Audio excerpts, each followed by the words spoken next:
तो एक अडल्ट को पर डे $16 की मिल रहा है यूनिटसीआर को कि हाँ $16 for an adult.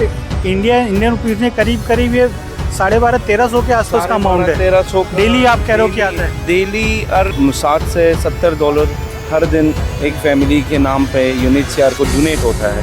World bank, IMF, United Nations, इनसे जो भी डोनेशन मिल रहे हैं वो हमें नहीं पहुंचता है। इनकी डिमांड सिर्फ इस यूनाइटेड नेशंस की, ये जो इन्होंने स्पेशल एक अपना बना रखा है, तो क्या बोलूँ मैं, धंधा ही लग रहा है। पैसे आ रहे हैं इनके नाम से, इनको पैसे नहीं दिए जा रहे हैं। जब ये लोग जाते हैं बाहर तब इनसे कागज़ पे साइन करा लिया जाता है कि आप 2 साल से रह रहे हो, 2 साल के आपके इतने पैसे बनते थे और आपको ये मिल गए हैं। अब क्योंकि वो निकल ही रहा है आदमी, वो एकदम एग्ज़िट पे है, तो फिर वो इस चीज़ के पीछे लड़ना या कुछ बवाल करना नहीं चाहता, वो चुपचाप साइन कर देता है। नमस्कार दोस्तों, जैसा कि हम इस वक्त हैं दिल्ली के जनकपुरी के United Nations high commission for refugee के ऑफिस के आसपास। यहाँ पर कुछ अफ़गानी लोग हैं जो यहाँ पे प्रोटेस्ट कर रहे हैं अपनी डिमांड्स को लेके। इनकी डिमांड बेसिकली रिफ्यूजी स्टेटस को लेके है और भारत में आने के बाद जो UNHCR का जो प्रोसेस है कि भारत में अगर आप आ गए हैं तो उसके बाद उन्हें रीसेटलमेंट किया जाता है आगे के देशों में। तो उसके लिए यहाँ पर ये लोग हैं। उसमें हमने इनसे बात करी, कुछ लोगों से बात करी, इनकी प्रॉब्लम्स हमने जानी। बहुत सारी चीज़ें आप दूसरे वीडियो में जान पाएंगे। उसमें से एक बहुत इम्पॉर्टेंट बात जो उस टाइम रह गई थी और हमें बाद में हमारे नॉलेज में आया, उसके लिए हम इस वक्त सर के साथ दोबारा जुड़े हैं। तो सर से पहले इंट्रोडक्शन लेते हैं और फिर उनसे बात करते हैं। सर एक बार इंट्रोडक्शन दीजिए अपना और बताइए क्या बात है जो आप बताना चाह रहे थे। नमस्ते, अस्सलाम वालेकुम। मेरा नाम कनिष्क यामिन है। मैं एक अफ़गान रिफ्यूजी हूँ जो पिछले 8-9 साल से यहाँ पे रह रहा हूँ दिल्ली में। और हमने अभी थोड़ी देर पहले भी बात किया था जो रिफ्यूजी से स्टेटस है यूनिटसीआर के साथ, और उनमें से जो एक अहम बात रह गया था वो है कि यूनिटसीआर को world bank, IMF and United Nations के थ्रू हर रिफ्यूजीज़ जो यहाँ पे रहते हैं, अगर एक अडल्ट है तो एक अडल्ट को पर डे $16 की मिल रहा है यूनिटसीआर को एज कि ताकि ये जो पेमेंट है उसको ये राशन दे दे, जो फैमिलीज़ नीड है उनको राशन दे दे, या जो फैमिली जिनका बच्चे छोटे हैं उनको स्कूलों में या ट्यूशन्स में उनका पढ़ाई के हिसाब से वो खर्च हो जाए। तो एक अडल्ट को $16 और एक बच्चे को $14 कि हाँ $16 फॉर एन एडल्ट।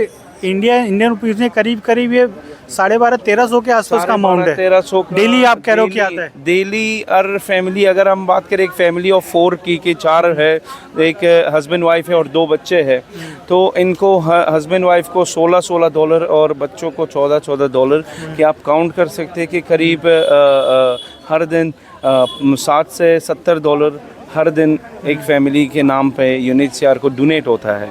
और ये डोनेशन सिर्फ इसीलिए है ताकि ये लोग यहाँ पे राइटफुली और पीसफुली और अपना जो भी नीड्स हैं इनका उसके साथ वो जी पाए। पर अनफॉर्चुनेटली जो भी 2020 के बाद जब से ये कोविड हुआ है तब से अभी तक यूनिटसीआर कोई भी हेल्प नहीं किया है लोगों। उससे पहले मिल रहा था आप लोगों को? उससे पहले मैं हर 4 महीने में, हर 5 महीने में एक बार लोगों को तो 4-5 महीने का एक साथ मिलता था या एक ही महीने का? नहीं, एक ही महीने का मिलता था, और वो भी हर 5 महीने, हर 4 महीने के बाद। वो मल्टीपल NGOs थे, वो भी हमेशा यूनिटसीआर के साइड से नहीं आता था। मल्टीपल NGOs थे जो हेल्प करते थे, क्योंकि तब अफ़गान रिफ्यूजीज़ का जो पॉपुलेशन था यहाँ पे वो तब मोर देन 9,000 फैमिलीज़ थे कि हर फैमिलीज़ में अगर एक एवरेज निकाले 5 बंदों का तो इट विल बी अलॉट। तो उस टाइम 9,000 फैमिलीज़ थे, पर अभी 2-2.5 हज़ार फैमिलीज़ से ज़्यादा नहीं है यहाँ पे। तो इसीलिए यूनिटसीआर उतना ध्यान नहीं देता है अफ़गान रिफ्यूजीज़ पे। और जो भी इनको डोनेशन मिल रहा है बाहर कंट्रियों से, या तो जैसे मैंने ऑर्गेनाइजेशन जो पहले बता दिया, world bank, IMF, United Nations, इनसे जो भी डोनेशन मिल रहे हैं वो हमें नहीं पहुंचता है। ना तो इंडिविजुअली, ना तो कोई भी जो फैमिलीज़ राइटफुली वो उनको नीड है उनको ये नहीं मिल रहा है। तो हम यहाँ पे हमारा जो प्रोटेस्ट है बेसिकली हम इसके लिए नहीं आए ताकि हमें वो पैसा दे दो या यूएनएचसीआर से हम वो डिमांड करें पैसों की या कुछ।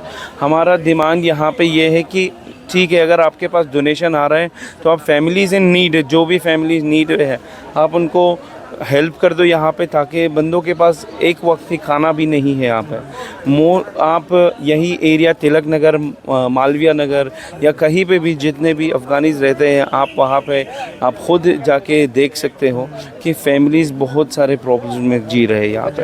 तो मेन हमारा डिमांड यही है कि जो भी फैमिलीज़ को रीसेटलमेंट मिला है वो आगे जाए, ताकि दूसरे लोगों के लिए थोड़ा सा अपॉर्चुनिटी आ जाए। और बाकी जो भी पैसा, जो भी पेमेंट है, जो डोनेशन है यूएनएचसीआर के पास आ रहा है, तो राइटफुली उसको स्पेंड करे और जो फैमिलीज़ इन नीड है उनको वो पैसा पहुंचा दे। तो फिर भी मैं आपको बोल रहा हूँ कि $16 पर अडल्ट और $14 पर चाइल्ड डेली वो यूएनएचसीआर को डोनेशन मिल रहा है कि ये एक काउंट हो जाएगा पूरे साल का कि इतने भी फैमिलीज़ बचाए तो इतना अमाउंट डोनेट होता है। तो ये आप ख़ुद कैलकुलेट कर सकते हो कि कितना बड़ा रकम डोनेशन होता है यूएनएचसीआर।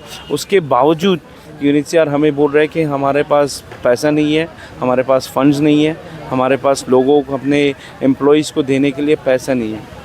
तो हम यही बोल रहे हैं कि अगर आपके पास पेमेंट नहीं है, अगर आप, क्योंकि यूएनएचसीआर का ये नहीं है कि मतलब इनको पूरा फंड्स आना बंद हो गए, नहीं, इनको फंड्स हर साल उतना ही मिल रहा है।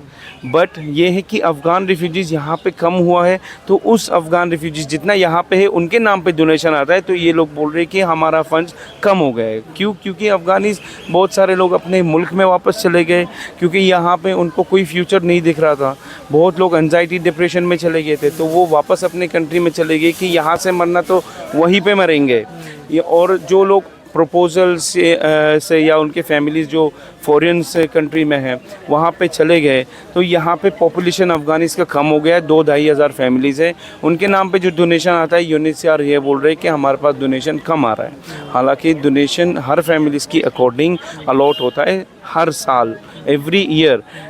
World bank, IMF every year देता है। तो हम यूएनएचसीआर को यही रिक्वेस्ट करते हैं कि अगर आप वो डोनेशंस आप यहाँ पे यूज़ नहीं करते हो, तो एटलीस्ट जो फैमिलीज़ जिनका नीड है, जिनका रीसेटलमेंट हो चुका है, जिनका इंटरव्यूज़ हो चुका है, एटलीस्ट उनको आगे रेफ़र करो, ताकि लोग को और यहाँ पे अपॉर्चुनिटीज़ मिले और लोग जो है यहाँ पे ठीक से रह सके और अपने फ्यूचर के लिए, अपने बच्चों के फ्यूचर के लिए यहाँ पे और आगे जो थर्ड कंट्री है वहाँ पे कुछ सोच सके और कुछ डिसीजन ले सके।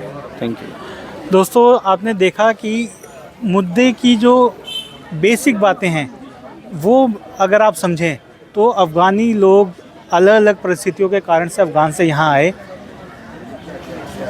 कुछ लोग 20 साल 25 साल से हैं, कुछ लोग 8 साल 4 साल 3 साल से हैं, अलग अलग लोग हैं। यूएनएचसीआर का काम है कि जो यहाँ लोग आए हैं उन्हें यहाँ पे जब तक वो हैं, भारत की कोई रिफ्यूजी पॉलिसी नहीं है, भारत रिफ्यूजीज़ को कोई नागरिकता नहीं देता है।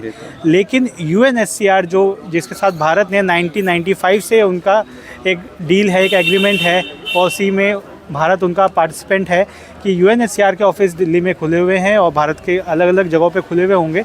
हम फ़िलहाल दिल्ली में हैं तो मैं दिल्ली की बात कर रहा हूँ।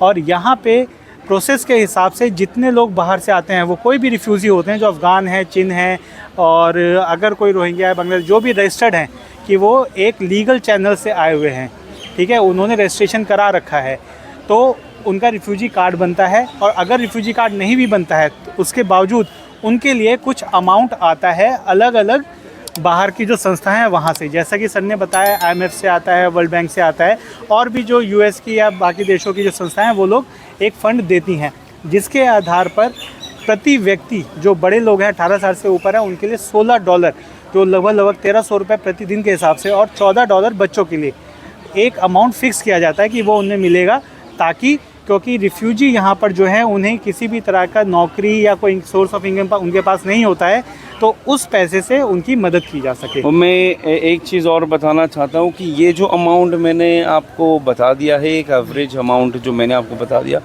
जिस दिन जो भी ये रिफ्यूजी यहाँ से आगे जाता है तीसरे कंट्री में, जो रिसेटलमेंट मिला है, United States, Canada, Australia, New Zealand, जो भी कंट्री है, तो जाने के time after we got our exit, यहाँ से जो हमें FRRO एग्ज़िट देता है कि आप you are liable to leave the country, आप इंडिया को छोड़ कर जा सकते हो आगे, तो दैट टाइम वो UNHCR हमें एक डॉक्यूमेंट देता है जिसमें ये अमाउंट पूरा लिखा है कि जिस टाइम, जितने टाइम से एक रिफ्यूजी फैमिली या एक रिफ्यूजी बंदा यहाँ पे रहता है, उनके नाम का कितना अमाउंट UNHCR को डोनेट हुआ है, और ये हमें साइन करके यहाँ से जाना पड़ेगा। वो हम अगर साइन ना करें तो हम यहाँ से जा नहीं पाएंगे। तो जो चीज़ें मैंने आपको बता दिया ये पूरा ऑन रिकॉर्ड्स है, आप UNHCR के साथ बात कर सकते हो, आप देख सकते हो। गवर्नमेंट ऑफ इंडिया को ये चीज़ पता है कि UNHCR को कितना डोनेशंस हो रहा है यहाँ पे, और जो हमारा कम्युनिटी लीडर्स हैं आप उनके साथ भी बैठ के ये चीज़ बात कर सकते हो कि हमने ऐसे तुक्के में या हमने अपने मन से कुछ भी नहीं बोल रहे, जो बोल रहे हैं ये ऑन रिकॉर्ड्स है। हमारे से पहले जितने भी रिफ्यूजीज़ यहाँ पे थे जो आगे चले गए रिसेटलमेंट लेके तीसरी कंट्रीज, उन्होंने सब ये चीज़ें हमें बता दिया है, तभी हम आपको ये चीज़ें कन्वे कर रहे हैं, ये मैसेज। Thank you. समझ में नहीं आ रहा है हो क्या रहा है। रिफ्यूजी आए, उनके नाम का कुछ पैसा आता है, वो उन्हें नहीं मिल रहा है, ये एक कहानी हो गई। यहाँ पे वो लोग कुछ मजदूरी करके, कुछ छोटे मोटे काम करके, कुछ ना कुछ करके अपने बच्चों का पेट पाल रहे हैं किसी तरह से। भारत सरकार से कोई मदद नहीं मिलती है। भारत सरकार ने रिफ्यूजी पॉलिसी 1951 की जो है उस पर साइन नहीं कर रखा है। रिफ्यूजीज़ के लिए भारत सरकार की तरफ से कोई जिम्मेदारी नहीं है। उसके बावजूद भारत अलाउ करता है कि आप आके रहो, ठीक है, आप रहने के लिए अलाउ करता है, और कुछ बेसिक फैसिलिटीज़ जो हैं छोटे बच्चों के एजुकेशन, मेडिकल वगैरह वो प्रोवाइड करा देता है। लेकिन भारत के पास खुद 140 करोड़ की जनसंख्या है, वो हमारे लोगों के लिए पूरी नहीं पड़ रही है, तो जो बाहर से आए हैं उनको हम क्या दे पा रहे होंगे, ठीक है, वो चीज़ ये लोग समझ रहे हैं, ठीक है। उसके लिए ये नहीं कह रहे कि नहीं हमें ये सारी फैसिलिटीज़ दो, भारत से ज़बरदस्ती कोई डिमांड नहीं है इनकी डिमांड सिर्फ इस यूनाइटेड नेशंस की, ये जो इन्होंने स्पेशल एक अपना बना रखा है, अब तो क्या बोलूँ मैं, धंधा ही लग रहा है। पैसे आ रहे हैं इनके नाम से, इनको पैसे नहीं दिए जा रहे हैं। जब ये लोग जाते हैं बाहर, तब इनसे कागज़ पे साइन करा लिया जाता है कि आप 2 साल से रह रहे हो, 2 साल के आपके इतने पैसे बनते थे और आपको ये मिल गए हैं। अब क्योंकि वो निकल ही रहा है आदमी, वो एकदम एग्ज़िट पे है, तो फिर वो इस चीज़ के पीछे लड़ना या कुछ बवाल करना नहीं चाहता, वो चुपचाप साइन कर देता है। अब भगवान जाने वो पैसे कहाँ आए थे, किसको मिले थे, किसने खाए, उसने क्या किया, भगवान ही जानता है इसका। लेकिन जो इस कंडीशन है, जो पोजीशन है, ये लोग यहाँ पे अपने बुज़ुर्गों के साथ, अपने बच्चों के साथ, अपनी महिलाओं के साथ एक जिसे कहते हैं कि नर्क की ज़िंदगी, वो ज़िंदगी काट रहे हैं। इनकी डिमांड बस यही है कि जो इनके हक़ का है वो इन्हें दे दिया जाए, और जो UNHCR का काम है कि लोगों जो यहाँ पे आए हैं, जो रिफ्यूजी आए हैं, उन्हें आगे दूसरे कंट्रीज़ में भेजा जाए जो एक्सेप्ट कर रहे हैं इन्हें, तो उसके लिए इनके कागजी कार्रवाई शुरू की जाए। इनकी बस यही डिमांड है। अब इसमें क्या गलत है, क्या सही है, मुझे तो नहीं लग रहा है कि इसमें कुछ गलत है। बाकी आप लोग क्या समझते हैं, आप लोगों की क्या राय है, आप कमेंट्स करके हमें बताइए। इस मुद्दे पे हम आगे भी जुड़ने की कोशिश करेंगे। आप लोग अगर कुछ सवाल करते हैं तो वो सवाल लेके मैं दोबारा इन लोगों से बात करने की कोशिश करूँगा, और आप लोगों तक उन सवालों के जवाब पहुंचाने की पूरी कोशिश करूँगा। आप बने रहिए हमारे साथ। मेरा नाम है धीरज, आप देख रहे हैं समाचार भारत। धन्यवाद। Thank you.